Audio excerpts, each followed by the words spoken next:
Guys! For today's video, papunta nga pala kami ng Taal. Gawa ng magsisimba kami. Saktong 4 PM nga umalis na kami sa bahay. Gawa ng baka abutin kami ng ulan. Medyo umabot na nga 5:30 PM kasi yung simula ng misa.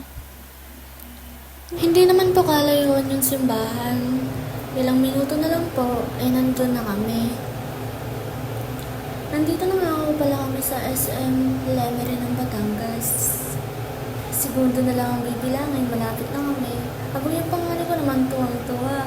Habang si Bunso naman ang kasimangot, aboy tinutopok na naman atang batang aret. Malapit na nga ako pala kami dyan. Ilang segundo na lang.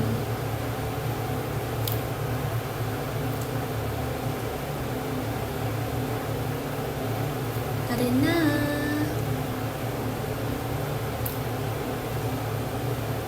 Andito na nga ako pala kami. Pagkalaki ng simbahan, pagkaganda.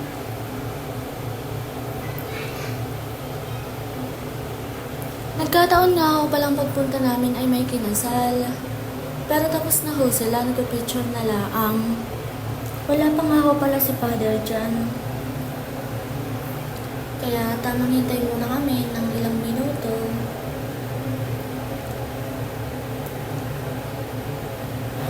Ayan na nga ho pala yung kinasal. Sana all, sana sunodin. Charot, kahit wag na. Kakarating nga lang pala dyan ni Father. Ayan na nga ho pala yung mga sakristan. Kahulihan nga ho pala dyan si Father. Noong una nga ako, hindi ko napansin May kaliitan pa kasi. Charot! Joke lang po. Baka may maghahalin. Medyo late na nga ako dyan si Father 6:10 PM na siya dumating. Ayun ang cute. Magsisimula na nga ako pala yung misa. Pakinggan niyo ito. Sa aming banal na pakikinabang, kami ngayon ay iyong matulungan at mabubog para mabuhay sa kalangitan. Sa pamamagitan ni Yesu Cristo, kasama ng Espiritu Santo, magpasawalang hanggan. Amen.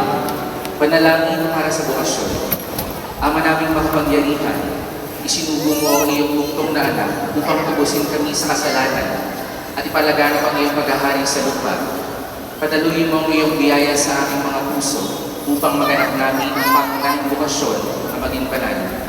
Maging kalugod-lugod na wakan sa iyong paningin at maging mga saksi ng iyong walang maliw na pag-ibig. Kumustong gawa sa aming simbahan ang mga bukasyon ng pagkatalaga at paglilingkod. Pagpalain mo ang aming lokal na simbahan, ang Archdiocese ng Lipa, nang mas marami pang mga kabataan handang tumugod sa iyong pagtawag sa pagpapari at sa pagiging relihiyoso at relihiyosa. Magpadala ka pa ng mga hinirap na mamuna sa amin sa pagsamba sa iyo at sa paglilingkod sa kapwa. Maging bukas nawa ang kanilang puso sa iyong banal na pagtawag upang makasunod sila sa iyo ng may pag-ibig at kagalakan.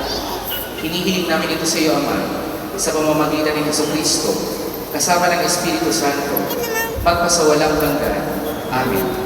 Ang lahat po ay magsiupo para sa ilang pagkalastas.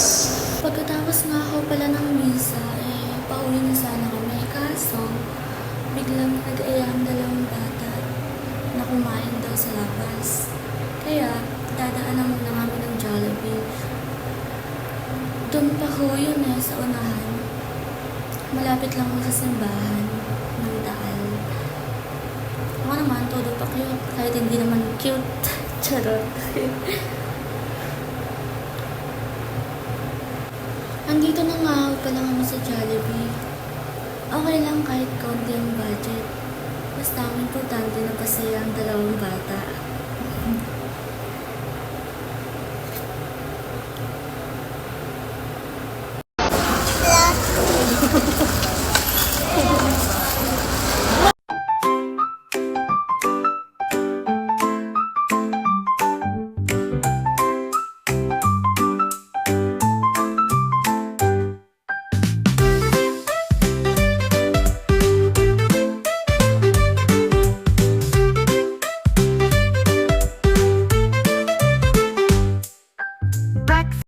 Pauwi na nga ho pala kami. Medyo umambon nga ho Alam Alam niyo guys, kahit wala tayo gaanong karaming pera, basta ang importante, masaya ang pamilya. At wala tayong sakit. Sobrang blessed na yan. Kaya thank you Lord sa lahat ng blessings mo sa amin. Po, thank you. Bye.